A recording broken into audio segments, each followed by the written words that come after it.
dans un haut lieu de la préhistoire en France, la Dordogne. C'est en effet dans ces falaises tout autour de moi qu'ont été faites les plus grandes découvertes archéologiques sur Homo sapiens et en particulier sur ses talents d'artiste. Il paraît qu'il y a 400 mètres à monter jusqu'à la grotte. Courage. Nous allons découvrir la grotte de Fond-de-Gaume, la seule grotte française ouverte au public qui possède des peintures pariétales polychromes. Ah, je crois que je touche au but, là. L'abri sous roche. Comment allez-vous? Pas trop dur? Elle se mérite un peu, cette grotte, quand même. Hein. Et c'est pas fini, vous allez voir. C'est pas fini? Alors, consigne de sécurité. Bon, c'est une cavité qui est étroite et sinueuse, donc vous aurez peut-être intérêt à faire attention à la tête. Peut-être vous pourriez déposer votre sac qui ne vous sert pas à grand-chose, parce que ça nous évitera de toucher les parois. C'est parti. Je vous suis. Allez.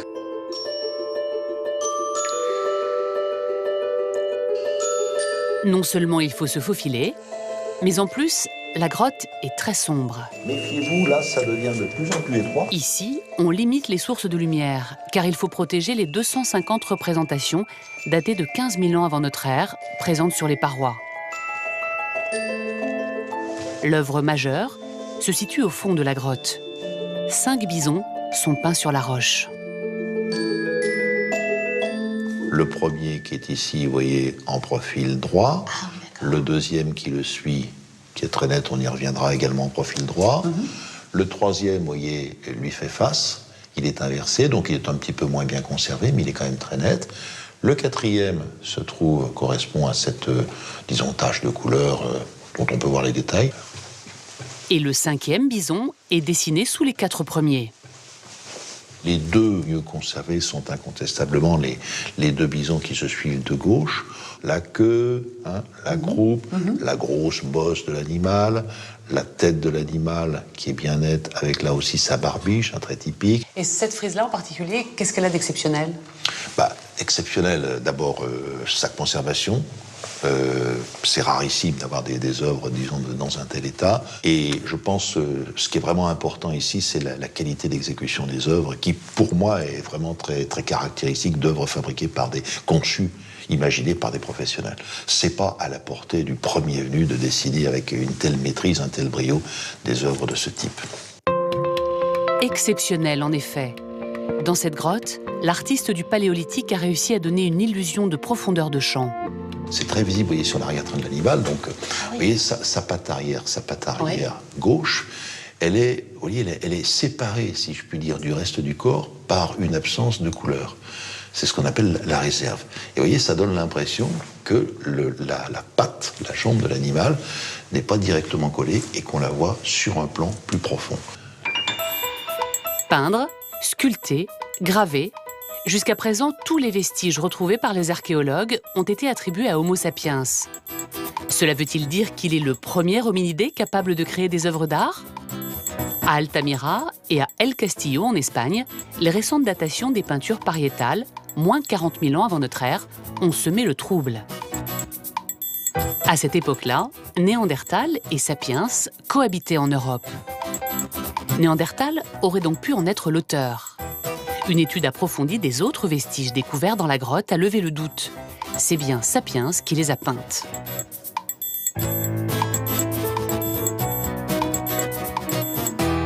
Si l'on s'en tient à l'art pariétal, à la peinture apposée sur paroi, que ce soit en plein air ou en cavité, l'homme moderne, Homo sapiens, est le premier à généraliser cette pratique et on ne peut lui attribuer qu'à lui seul cette pratique qui, vers 35 000, 37 000 avant le présent, pour les premiers sites datés, va se généraliser ensuite et va durer pendant presque 20 000 ans. Néandertal n'a jamais peint dans les grottes, pas plus en Espagne que dans d'autres régions du monde.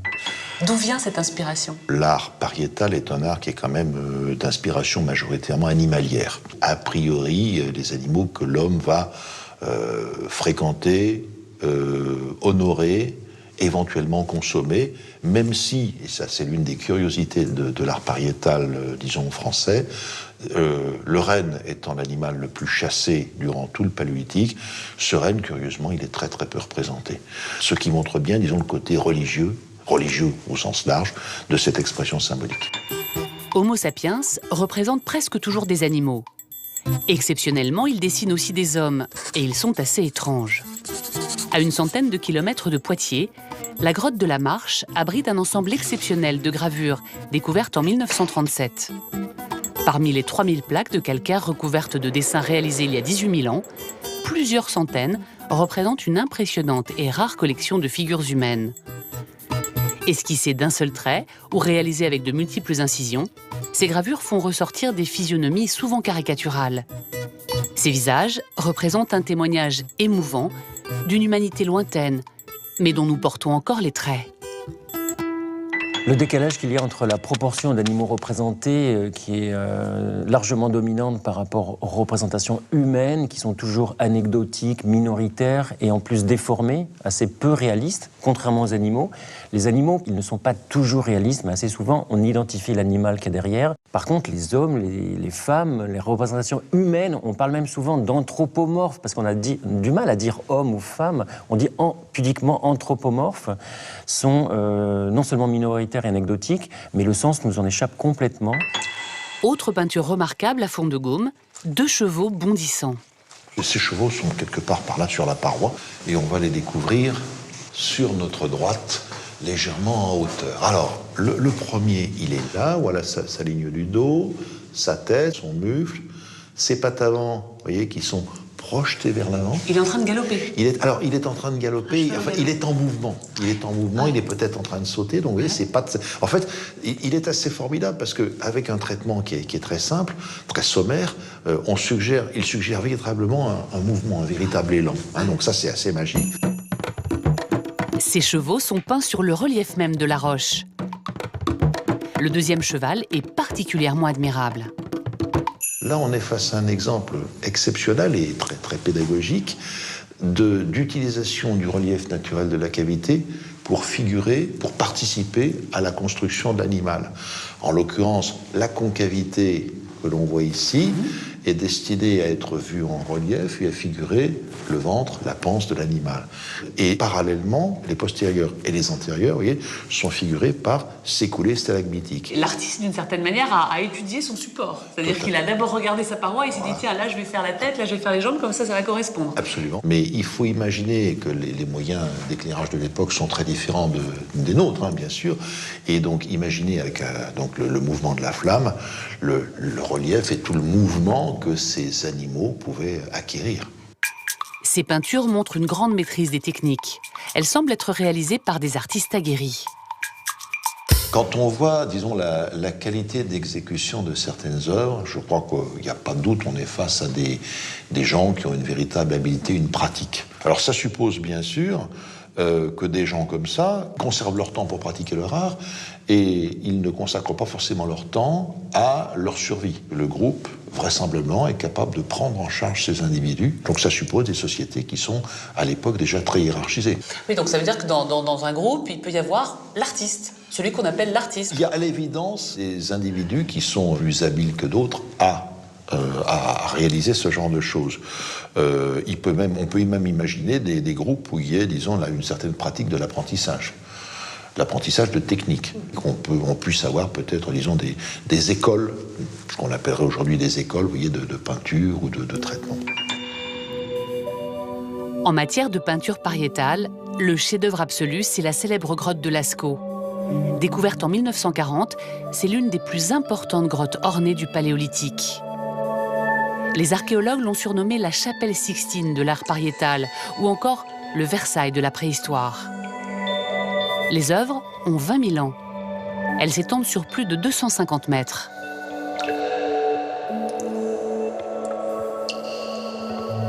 Plusieurs scènes d'animaux ainsi que des cygnes y ont été représentées. Ils sont peints au pochoir pour la plupart, parfois gravés avant d'être peints. Et pour certains, des détails au pinceau ont été rajoutés. Les vestiges retrouvés dans la grotte ont prouvé qu'elle n'était pas un lieu d'habitation, mais un endroit entièrement dédié à l'art.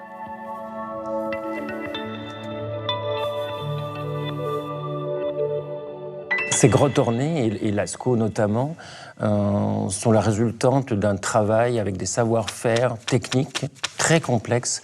Et notre connaissance, y compris de Lascaux, de Font de Gaume ou d'autres grottes, est encore très partielle parce que justement, il s'agit de productions extrêmement complexes. Par exemple, Lascaux, la technique qui domine, c'est le pochoir. Or, le pochoir, un pochoir qui n'est pas anodin, ça suppose d'ingérer dans la bouche des pigments, de les mélanger à un lien, puis de les cracher avec des effets de pochoir. Tout ça pour réaliser des silhouettes de bisons, de chevaux, de cerfs. C'est extrêmement compliqué et ça suppose une démarche technique, mais en même temps, certainement, cette technique a un sens.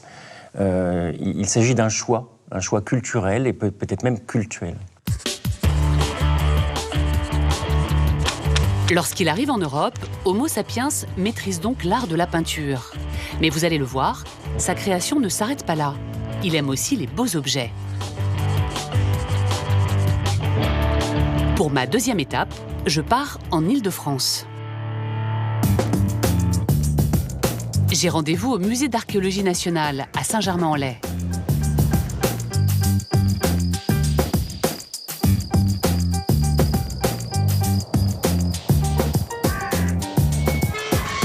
Ce magnifique château derrière moi, c'est le musée national d'archéologie qui a été créé sous Napoléon III. C'est le plus grand musée d'archéologie d'Europe. 30 000 objets sont exposés. Alors bien sûr, je ne vais pas tous les voir, mais je vais voir les plus beaux.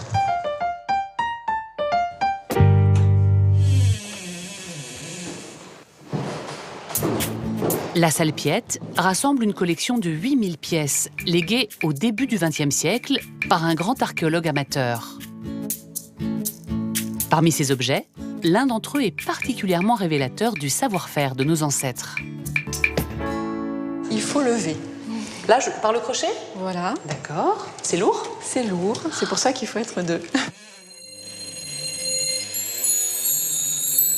Cet objet, sculpté en bois de Rennes, a été trouvé dans la grotte du Mas d'Asile en Ariège.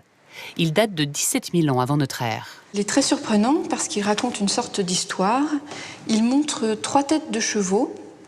Alors là, il y a une tête de cheval jeune, de poulain. Là, c'est l'œil. Et là, c'est l'oreille. Ah oui, l'oreille. Là, on a une tête de cheval adulte, un peu de la même manière, mais plus grande parce que justement, c'est un adulte. L'œil, là, et le naseau ici, hein, oui. C'est ça. Et puis là, en léger relief, on a une tête de cheval mort qui est décharnée, un peu desséchée. Qui est juste sculpté sur la surface. Oui. Alors que les autres sont en 3 dimensions. Voilà, lui, il est juste en léger relief. Et donc, en fait, là, on a la jeunesse avec le poulain, l'âge adulte, la maturité avec le cheval adulte, et puis la mort avec le cheval décharné. Les 3 âges de la vie. Alors c'était probablement une réflexion justement sur l'avancée de la vie, la vieillesse, la mort. On voit qu'ils sont déjà très symboliques dans leur art. Ces chevaux particulièrement réalistes comportent de nombreux détails. Ils ont été sculptés et gravés à l'aide d'un silex et d'un burin. Est-ce qu'on peut savoir ce que c'était à l'origine, cet objet ? Parce que je vois qu'il en manque un bout, là. Alors oui, il est cassé à ce niveau-là, et là, il est presque entier. Et on pense que ça pouvait être un propulseur parce qu'il semble qu'il y ait ici le reste d'un crochet. Et les propulseurs, ce sont des objets avec des crochets qui servent à lancer les saguets pour la chasse. Donc un objet utile et qui en plus est décoré. Et alors, pourquoi est-ce qu'on décorait les armes ? On ne sait pas exactement, mais ça, ce sont des objets que les hommes gardaient longtemps sur eux. Donc peut-être aussi qu'ils voulaient leur donner un côté esthétique pour le plaisir, hein, parce qu'il y a certainement aussi une notion de plaisir dans ces objets-là. Autre objet surprenant, une dent de cachalot sculptée. Elle s'ouvre bien aussi. Elle mesure 12 cm. Elle est percée d'un trou, ce qui laisse penser qu'il s'agirait d'une pendeloque. C'est une dent d'un grand mammifère marin, d'où la taille. Hein. Et puis, c'est aussi un objet qui est très lourd. Hein. Il est très étonnant à manipuler. Alors, qu'est-ce que ça représente ? Alors, il y a 2 bouquetins, un de chaque côté. Là, on a un bouquetin qui est, on va dire, dans une position normale, hein, posé sur ses pattes, de profil. Et alors, de l'autre côté, on a un autre bouquetin, mais celui-là, il est étonnant parce que il est à la verticale, pas du tout dans une position naturelle, avec les pattes qui s'enroulent d'un côté et la corne qui s'enroule de l'autre. Ah oui, pour épouser en fait la forme de la dent. Voilà. Là, on doit avoir affaire vraiment à un sculpteur très, très expérimenté, très chevronné. Ce n'est pas fréquent qu'on retrouve des dents de cachalot sculptées. On n'en connaît que 2 ou 3 dans tout l'art préhistorique. Donc c'est vraiment un objet exceptionnel et tout à fait étonnant. D'autant plus que cette dent de cachalot a été retrouvée dans les Pyrénées, à près de 200 km de la mer la plus proche. Ces Homo sapiens étaient des grands voyageurs, ou en tout cas des grands échangeurs, parce qu'ils ont des objets ou des matériaux qui viennent de très très loin, de plusieurs dizaines, de plusieurs centaines de kilomètres. Mais la pièce la plus célèbre du musée, c'est la Dame de Brassampouille. Dite la Dame à la capuche. Cette statuette en ivoire de mammouth a été sculptée il y a 28 000 ans. On n'en connaît absolument pas l'usage. Vous avez dû la voir dans pas mal de livres sur la préhistoire ou sur l'art préhistorique, parce qu'elle est très très souvent reproduite. Alors, on n'a pas tous les éléments du visage. On a les sourcils, mais pas les yeux. On a le nez, on a le menton, mais pas la bouche. Mais on a quand même l'impression d'un visage complet. C'est ce qui est assez étonnant. Et puis on a cette coiffure, on ne sait pas si ce sont les cheveux tressés ou une résille de coquillage ou une capuche, d'où son surnom de la Dame à la capuche. Elle a 25 000 ans et pourtant elle a presque l'air d'avoir été faite avant-hier. Oui, elle est très moderne, c'est certainement parce qu'elle est très, très simple et en même temps très stylisée. C'est pour ça, je pense, qu'elle est si célèbre. C'est peut-être l'objet d'art préhistorique le plus connu. La Dame à la capuche n'est pas la seule représentation féminine dans la préhistoire.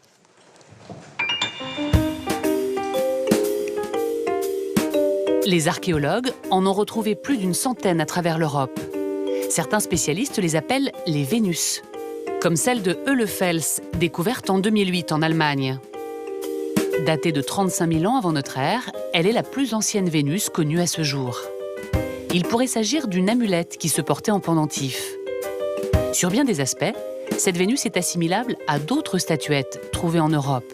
Toutes sont sculptées avec des membres disproportionnés et d'autres atrophiés. Les têtes sont souvent absentes ou représentées sans les traits du visage. Les pieds et les bras, la plupart du temps inexistants. En revanche, leur poitrine, leur ventre et leurs fessiers sont très développés. La femme était-elle une source d'inspiration et la muse de l'artiste du Paléolithique ? C'est une représentation schématique et selon des conventions très particulières. Et cela d'un bout à l'autre de l'Europe, des Pyrénées aux plaines russes, en passant par l'Europe centrale, et avec vraiment un canon de représentation de cette image de la femme. Donc ça correspond à quelque chose de très fort culturellement, graphiquement. Alors le sens après, oui, on peut parler de la reproduction, on peut parler de la fécondité. Ce sont ce qu'on appelle les universaux qui sont associés à l'homme moderne. Peintre, sculpteur, Homo sapiens est un artiste complet.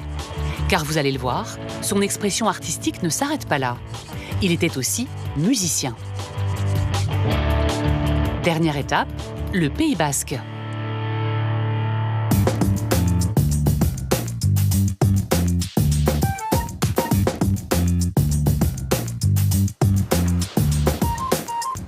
Nos ancêtres étaient-ils aussi musiciens ? Pour le savoir, j'ai rendez-vous dans la grotte d'Isturitz, une grotte préhistorique dans laquelle a été faite l'une des découvertes les plus importantes au monde.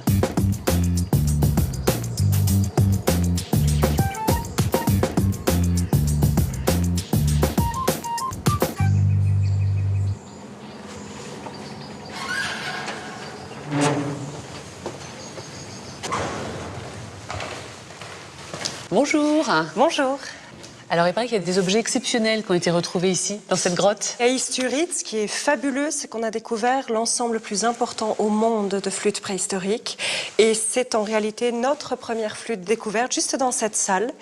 Et c'est la plus ancienne que nous ayons sur le site. Elle a 31 000 ans. Une copie de cette flûte a pu être reconstituée.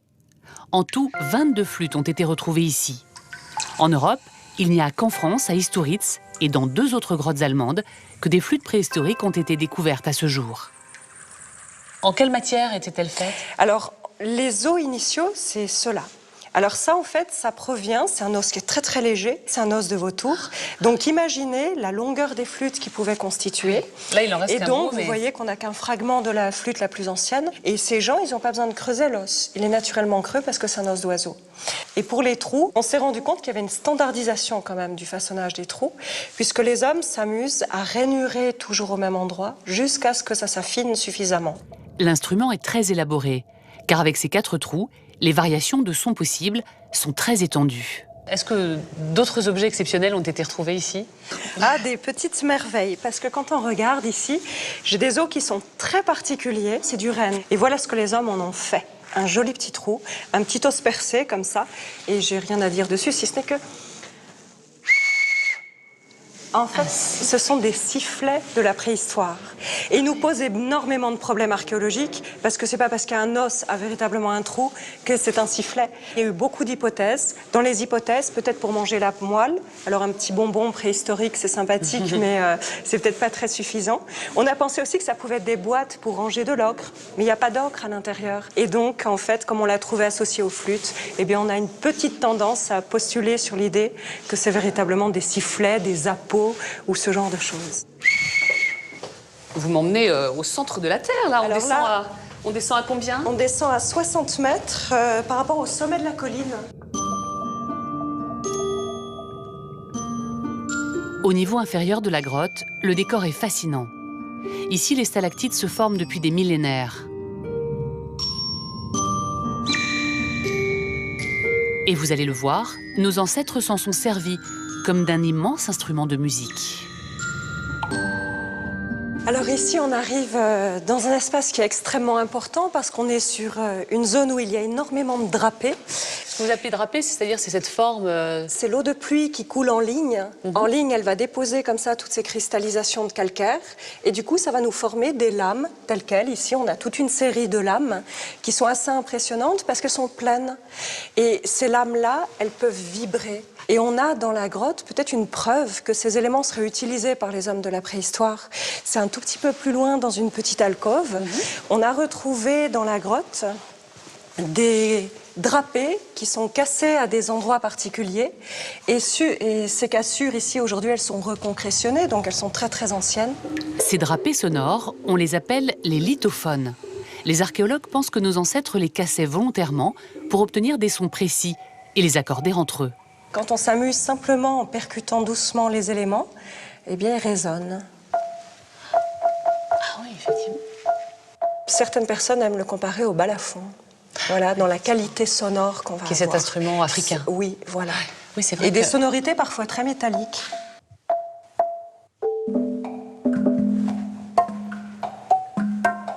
À quoi pouvait ressembler cette musique? 2 chercheurs en musicologie travaillent avec des archéologues depuis des années pour tenter de retrouver ces sonorités musicales. Christophe Riart fait résonner les lithophones. Michel Etchekopar l'accompagne à la flûte. Ces sons étranges et émouvants nous transportent au Paléolithique.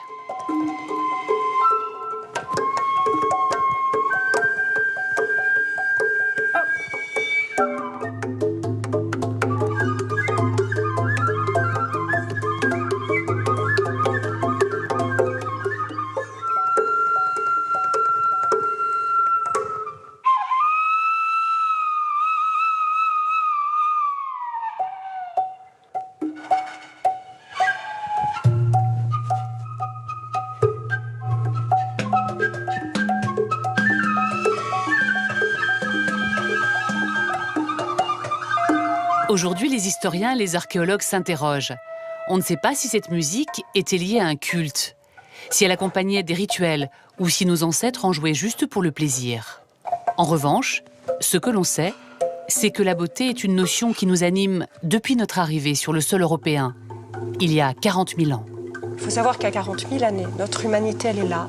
Elle est faite dans tout ce qu'elle a de sentiments, d'émotions par rapport au monde, d'engagement, de regard sur l'esthétique, de qualité musicale. Tout est déjà très, très présent. Je me trouve en Normandie, à quelques kilomètres de Rouen, Et non loin d'ici, des archéologues sont en train de mener une fouille gigantesque qui les fait remonter très loin dans le temps, entre moins 10 000 et moins 5 000 avant notre ère. En décapant le sol, ils ont découvert des restes d'animaux surprenants qui nous en disent long sur ces Homo sapiens que l'on appelle les derniers nomades. Des animaux bien différents de la fameuse vache normande. On m'avait prévenu que c'était un grand site, mais oui, c'est assez gigantesque. Les archéologues ont décapé une superficie de plus de 30 hectares. Une fouille très importante, car elle permet d'expliquer ce qui s'est passé entre moins 10 000 et moins 5 000 avant notre ère, c'est-à-dire pendant le Mésolithique. Une période qui est restée pendant très longtemps méconnue des archéologues. Mais depuis quelques années, grâce à de grandes fouilles menées comme ici à Alizay, ils comprennent mieux pourquoi les derniers chasseurs-cueilleurs ont disparu et comment notre monde est devenu sédentaire.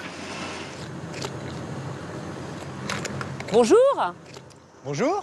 Vous êtes Emmanuel? Oui, je suis Emmanuel. C'est avec vous que j'ai rendez-vous alors. C'est ça. Et comment je fais pour vous attendre? Ah, il faudrait faire le tour. J'arrive. Je vous attends. Les premiers vestiges qu'Emmanuel a découverts, ce sont des os d'une espèce animale qui a aujourd'hui disparu de nos régions. Qu'est-ce que vous êtes en train de faire là? Je suis en train d'essayer d'assembler un bois de renne, les restes d'un bois de renne donc, qui vivait ici il y a une douzaine de milliers d'années. Un bois de renne. Oui. Mais aujourd'hui, on imagine plutôt les rennes du côté de la Sibérie, dans des ambiances très froides. Et à l'époque, la Normandie ressemblait à la Sibérie, comme le reste de la France d'ailleurs. Ah oui, donc c'était glacial. C'était glacial. Alors je vois que vous avez d'autres restes d'animaux là, qu'est-ce que c'est? Oui, du chevreuil. On en trouve ici, mais alors, évidemment, c'est plus du tout les mêmes animaux qu'auparavant. Qu'est-ce qui s'est passé en fait? Là, il y a des rennes. Et tout d'un coup, on a des chevreuils. Normalement, ça cohabite pas, ces animaux-là? Non, pas du tout. D'accord, c'est... Les bisons, les chevaux et les rennes sont partis dans le nord pour continuer à trouver la steppe et ont été remplacés par des espèces de milieux beaucoup plus arborés. La raison de ce changement radical de faune, les archéologues peuvent l'expliquer. Il y a 12 000 ans, il s'est passé un événement planétaire fondamental. Pour le comprendre, il faut prendre un peu d'altitude. On sait tous que la Terre tourne autour du Soleil. Ça, ce n'est pas une nouveauté. Mais ce que l'on sait moins, c'est que l'axe de notre planète change parfois, en seulement quelques siècles. Cette nouvelle inclinaison a des conséquences très fortes sur le climat. Eh bien, c'est exactement ce qui s'est produit il y a 12 000 ans. La Terre a connu un réchauffement brutal du climat. Résultat, les gros animaux comme le rhinocéros laineux et surtout le mammouth ne vont pas résister à cette hausse de température. Le renne, lui, survit, mais il fuit vers le nord de l'Europe pour retrouver des températures plus froides. Les hommes du Mésolithique sont donc confrontés à un nouveau gibier plus accessible, plus petit et moins dangereux, comme le cerf, le sanglier et le chevreuil. C'est ce qu'on appelle la fin des temps glaciaires, donc c'est la fin d'un monde, un monde où a alterné pendant plusieurs centaines de milliers d'années des froids intenses et des froids un petit peu plus modérés, voire des périodes carrément tempérées comme l'actuelle, qu'on appelle interglaciaire, entre deux glaciaires. Et d'un seul coup, il y a un seuil, ça se fait par étapes, hein, des petits à-coups, des petites crises climatiques un peu plus douces et de plus en plus douces, jusqu'à un moment donné où on bascule dans un monde qui est post-glaciaire, après les temps glaciaires, et progressivement, le paysage, la végétation, la faune vont être celles que nous connaissons de nos jours. C'est en effet à ce moment, avec la fonte des glaciers, qu'apparaissent les zones de moyenne montagne, les rivières et aussi les forêts telles que nous les connaissons aujourd'hui. Et d'ailleurs, Emmanuel a retrouvé dans le sol un type d'escargot caractéristique de l'apparition de ces forêts. Ici, on a le niveau mésolithique là, qui a été décapé, donc qui est apparent, et qui a pris la pluie. Et ce qu'on a là-dedans, en fait, ça va être tous ces petits points blancs qu'on voit là, sur le sol, c'est des bouts d'escargots. Et ça, ces escargots... Des escargots de la préhistoire. C'est ça, des escargots mésolithiques. Qu'est-ce que ça vous raconte alors de trouver des escargots? Plein d'escargots, il y en a plein. Ouais, il y en a vraiment beaucoup. Ouais. Des très très petits comme des très gros. Et ces escargots, vous nous racontez qu'on est en milieu forestier. Donc, grosse différence. Période glaciaire, on a de la toundra, de la steppe. Et là, on va arriver dans un milieu boisé que nous révèlent en particulier ces escargots. Donc pour les hommes qui vivent à l'époque, l'environnement change du tout au tout. L'environnement change du tout au tout. C'est-à-dire, autour de nous ici, on peut imaginer quoi à cette époque-là? Des arbres, beaucoup d'arbres. Quel type d'arbres? Comme on voit sur les collines, là. Ouais, du chêne, beaucoup de chêne. Ce que les archéologues ont découvert, c'est qu'avec le noisetier, le chêne est l'arbre caractéristique du Mésolithique. En moins de 1000 ans, il a recouvert tout le nord de l'Europe. Et figurez-vous que le facilitateur de cette expansion ultra rapide, c'est un tout petit oiseau. Cet oiseau s'appelle le geai des chênes. Il passe son temps à cueillir les glands, puis les porte dans son bec sur plusieurs dizaines de kilomètres. Il les enterre ensuite dans le sol pour se faire un garde-manger. Mais il lui arrive parfois de les oublier. Alors ces glands germent au printemps suivant. On estime la capacité d'un seul geai à 5000 plants par an. C'est de cette manière que l'Europe s'est couverte de chênes. C'est aux dépens de cette grande forêt tempérée qui a envahi l'ensemble de l'Europe que vont évoluer les principaux groupes mésolithiques qu'on va rencontrer depuis le littoral du Portugal jusqu'aux plaines russes. Ces groupes ont dû évoluer, ont dû s'adapter à cet environnement très boisé et assez contraignant, puisque ça limite les déplacements, et donc on va avoir une mosaïque de groupes culturels qui vont évoluer aux dépens de cette forêt tempérée. C'est donc dans cette gigantesque forêt que les nomades vont commencer à se sédentariser. L'homme va trouver dans la nature, dans les arbres, tout ce qui va constituer sa base alimentaire. Jusqu'à encore aujourd'hui, on est plutôt sur des bases alimentaires végétales. Et l'homme va trouver dans les glands et les noisettes des fruits facilement accessibles, en grande quantité. Et tout en pratiquant toujours la chasse et la pêche de manière importante, il va pouvoir se sédentariser autour de récoltes de fruits d'arbres importantes. Donc pour Homo sapiens, c'est vraiment le début d'une nouvelle ère. Les nomades commencent à disparaître? C'est ça, les nomades commencent à disparaître. Ou les hommes nomadisent sur des toutes petites surfaces, mais on n'a plus de nomadisme sur plusieurs centaines de kilomètres comme il y a à la période glaciaire. Ça, c'est évident. Mais avant de devenir définitivement sédentaires, les hommes vont devoir trouver le moyen de tirer le meilleur parti de ce nouvel environnement. Pour cela, ils développent des nouvelles techniques de chasse et de pêche, des techniques qui existent encore aujourd'hui. Les archéologues en ont trouvé la preuve en Île-de-France.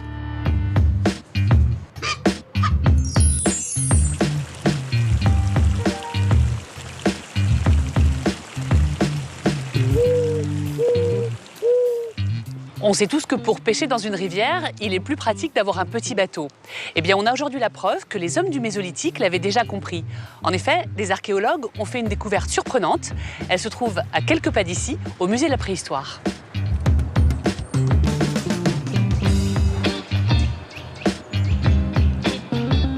On entre dans une forêt, on n'a pas du tout l'impression d'aller dans un musée.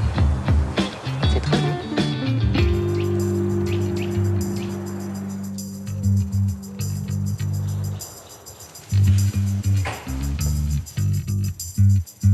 Toutes les plus belles découvertes faites dans la région sont exposées dans ces vitrines.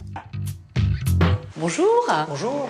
Alors il paraît que ce musée possède un objet tout à fait étonnant. Effectivement, c'est une pirogue, la seule que l'on connaisse pour des périodes aussi anciennes en France. Elle a été découverte il y a une trentaine d'années, à peu près, pas très loin d'ici, une quarantaine de kilomètres. Alors cette pirogue, elle a quel âge? Cette pirogue remonte aux environs de 7500 avant Jésus-Christ. On Donc est 9500 avant l'actuel. C'est la plus vieille connue en France. On en connaît dans d'autres régions du monde aussi anciennes. Et c'est un témoignage remarquable, parce que ça se conserve très mal, bien sûr, ce genre d'objet. Cette pirogue provient d'un ancien bras de la Seine. Normalement, le bois se désagrège rapidement, en seulement quelques décennies ou quelques siècles. C'est donc une chance qu'elle soit parvenue jusqu'à nous.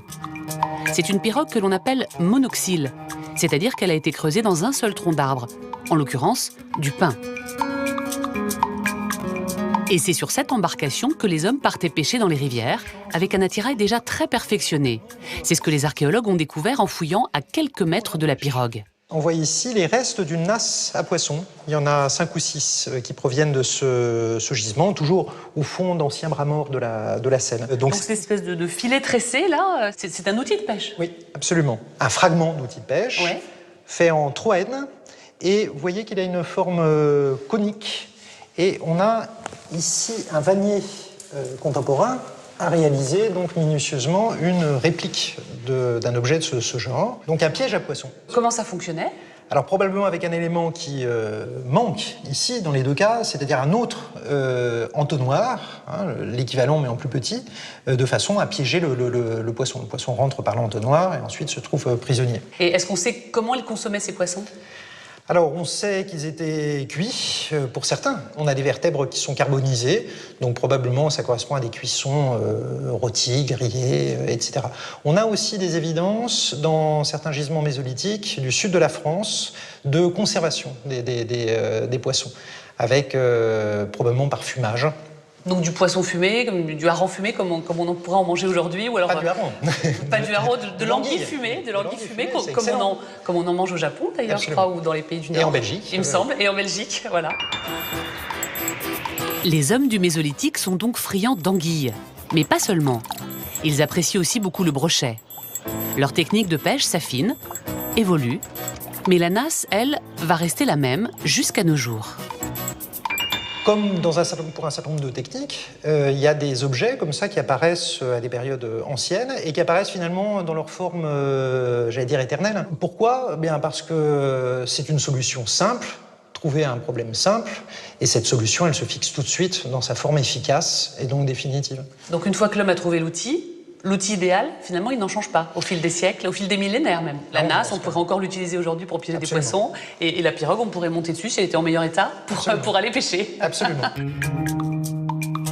Les archéologues ont fait une autre découverte exceptionnelle qui a totalement bouleversé le quotidien des chasseurs-cueilleurs et contribué à leur sédentarisation. Cette découverte, c'est l'arc. Il s'agit donc d'une réplique. Une réplique de flèches telles qu'elles sont connues au Mésolithique dans le nord de l'Europe, conservées dans des sites comme Noyen-sur-Seine, dans des sites humides où le bois se conserve. Les empennages, les plumes ne sont jamais conservées. Donc ça ne vient pas d'Amérique du Nord, on n'est pas chez les Indiens. On n'est pas chez les Indiens, on est face à quelque chose qui ressemble, grosso modo, à ce que pouvait être une flèche de cette époque. Et alors comment ça se passe ? C'est comme un arc comme on en aurait aujourd'hui, c'est-à-dire on peut imaginer qu'ici il y avait une corde, c'est ça ? Et on plaçait la flèche et on tirait. Alors je ne sais pas bien, je n'ai jamais fait de chasse à l'arc, de tir à l'arc, mais quelque chose comme ça, quoi, c'est ça ? Vous faites très bien. Il faut rapprocher la flèche comme un archer contemporain. Et là, il y aurait une corde pour tendre l'arc Et on peut voir ici une petite protubérance qui correspond probablement à l'attache de la corde non conservée. Et c'était des cordes en quoi ? En tendon ou bien en fibre végétale. Ce qu'on peut ajouter, c'est que c'est un arc en if. Et l'if, on dit aussi parfois le bois des archers, parce que c'est un bois qui se prête par excellence à la fabrication des arcs. C'est solide et c'est en même temps souple, et souple, c'est ça ? souple surtout. L'utilisation de l'arc va tout changer pour les chasseurs du Mésolithique. Car jusqu'alors, pour chasser les animaux dans les steppes glaciaires, les hommes utilisaient surtout des saguets, c'est-à-dire une espèce de grande lance qu'ils propulsaient sur l'animal. Mais il est beaucoup plus difficile d'atteindre les animaux plus petits qui se cachent dans les denses forêts du Mésolithique. L'arc est beaucoup mieux adapté, plus furtif, plus discret, plus précis. Et pour chasser ce nouveau gibier, l'homme peut désormais compter sur un allié de taille. Le chien, descendant du loup, domestiqué pour la première fois. À eux deux, ils vont régner sur la forêt. Les chasseurs du Mésolithique sont des chasseurs d'un genre nouveau. C'est une chasse qu'on qualifie volontiers d'individuelle, dans la mesure où techniquement, on peut partir seul à la chasse, laquelle sera d'ailleurs moins dangereuse. On prend moins de risques par rapport à un gibier dangereux. Alors seul, tout simplement parce que l'arc et les flèches et le carquois qui contient la réserve de pointes de flèches permet à un chasseur de partir avec son équipement et d'être autonome, individuel, de capturer ses proies et de revenir avec ses proies assez rapidement vers un campement. Désormais, l'homme du Mésolithique n'a plus besoin de suivre le gibier pendant plusieurs semaines. Il va donc pouvoir s'établir de façon plus pérenne dans ses campements.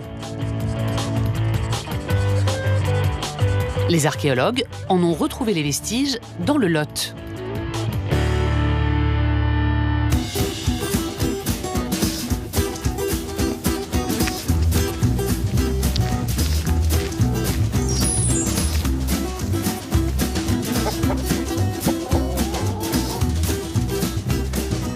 me trouve dans un charmant hameau typique du Lot qui s'appelle le Cuzoul de Grama. Alors ce hameau, il a une particularité, c'est qu'il est en fait beaucoup plus ancien qu'il n'y paraît. En effet, ici, l'occupation humaine remonte au Mésolithique. À l'époque, les nomades installent leur campement un peu partout sur le territoire.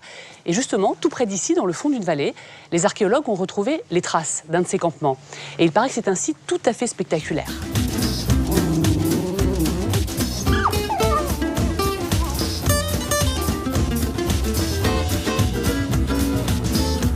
Ah oui, ils sont là, juste en bas.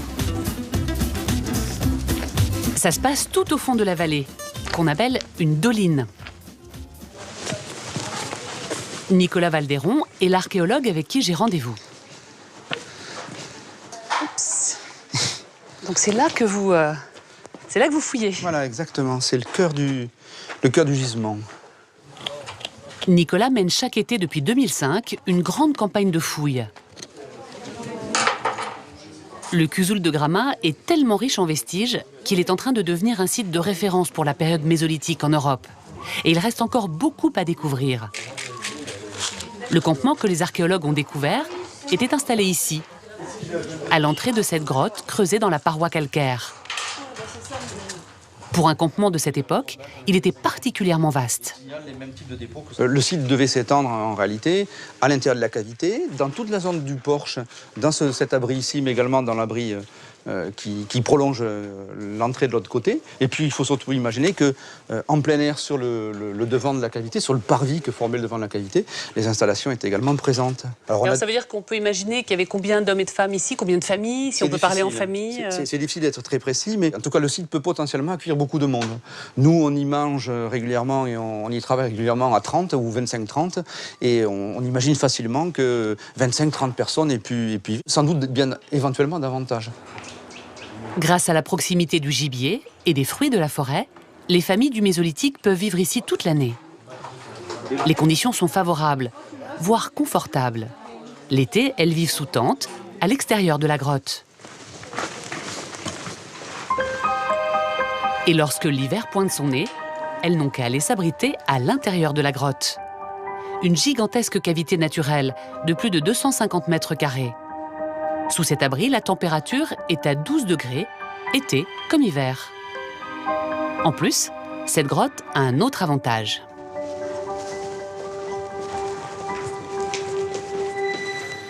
Voilà, ça c'est la surprise du fond de la grotte. C'est un puits. Alors, la maçonnerie ne date pas du Mésolithique, bien entendu, c'est beaucoup plus récent. Hein.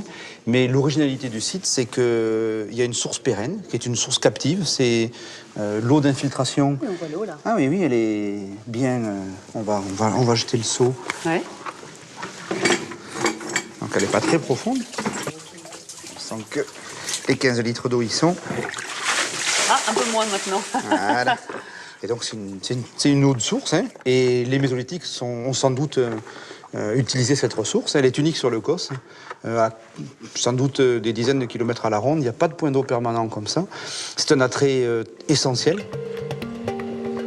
Toutes les conditions sont réunies pour que l'espèce humaine s'épanouisse. On assiste alors à une explosion démographique.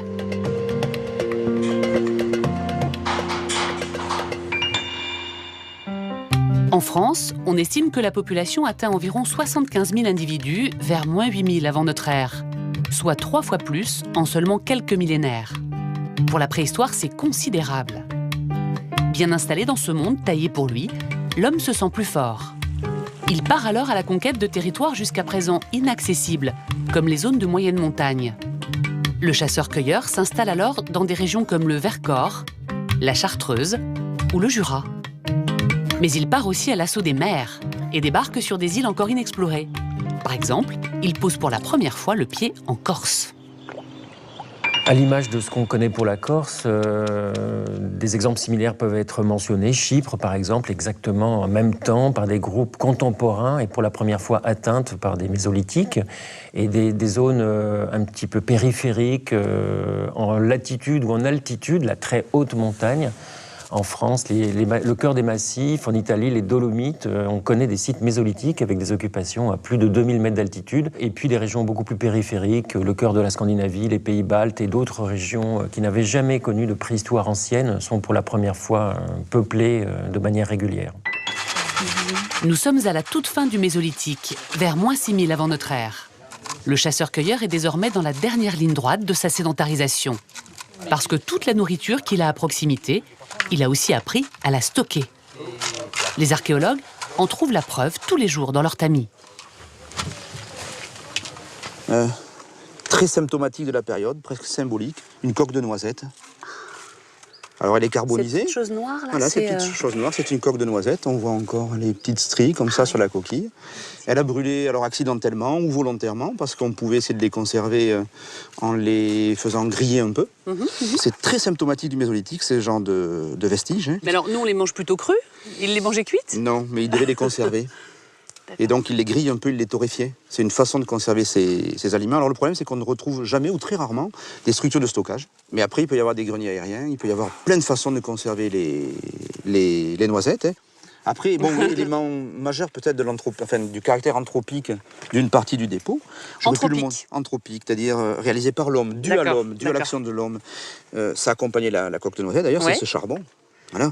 Le tamis est truffé de petits grains ou gros grains de charbon. Tous ces grains noirs. C'est du charbon de bois. Voilà. Et donc ça veut dire qu'il y a eu des foyers, il y a eu des foyers sur lesquels on a fait cuire des aliments. Exactement. Alors les foyers peuvent servir à d'autres choses. Hein. Ils peuvent servir à éclairer, ils peuvent servir à chauffer. Ouais. Ils peuvent servir pour la conservation de la viande, juste à sécher la viande, à accélérer le séchage de la viande. Hein. Les hommes du Mésolithique ont désormais tout pour faire face aux aléas de la nature. Mais ils n'ont pas encore découvert l'agriculture, qui est la clé d'une sédentarisation définitive. En revanche, en Orient, des hommes viennent de l'inventer. En Mésopotamie, entre le Tigre et l'Euphrate. C'est une révolution. En élevant les animaux et en cultivant la terre, ils ont tout au pas de leur porte, sans avoir besoin de cueillir dans la forêt ou de chasser. En d'autres termes, ils sont devenus des paysans sédentaires.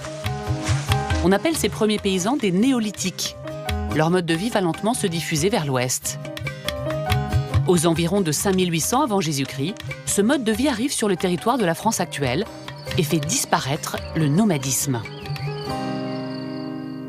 Avant de parler de l'arrivée des néolithiques, on peut parler de la disparition, de l'effondrement du monde de la préhistoire, celui qui a survécu pendant plusieurs centaines de milliers d'années. Et c'est donc la disparition, corps et biens, des chasseurs, collecteurs, parfois même un petit peu charogneurs, de la préhistoire ancienne, et qui vont être progressivement remplacés par des producteurs, agriculteurs, pasteurs, fabricants de céramique, et même un petit peu guerriers, puisqu'on a, avec les néolithiques, les premiers indices de combat, et aussi de nouveaux modes de vie sépulcraux, cultuels, deux mondes qui vont s'interpénétrer pendant une période de temps très courte de transition et qui, l'un va remplacer l'autre définitivement. Comment s'est passée cette rencontre entre les néolithiques et les mésolithiques? Ça a été une guerre terrible ou ça a été une franche camaraderie? C'est plutôt quelque chose d'assez serein et d'assez pacifiste que je vois pour ma part. Hein. Des processus d'acculturation, mais réciproques. Hein. Le fond néolithique, bien entendu, qui arrive et qui, avec son bagage et sa modernité, mais qui intègre assez rapidement, ou même immédiatement, la population indigène. Mais la population indigène semble également interagir avec ce fond néolithique. Il faut confirmer un certain nombre d'éléments, hein, mais voilà, c'est plutôt cette option-là qui semble devoir être retenue. Donc il vous reste encore des choses à découvrir sur cette époque. Il reste énormément de choses à découvrir sur cette époque. 15 ans de fouilles au Cuzoul au minimum. Bon, vous allez encore découvrir des pointes de flèche. Oui, sans problème. Le règne des chasseurs-cueilleurs du Mésolithique aura duré près de 5000 ans. Alors à l'échelle de la préhistoire, ça paraît une toute petite période, mais en fait c'est une période majeure, car avec l'usage d'armes comme l'arc et la conquête de nouveaux territoires, les hommes du Mésolithique ont marqué l'humanité pour toujours.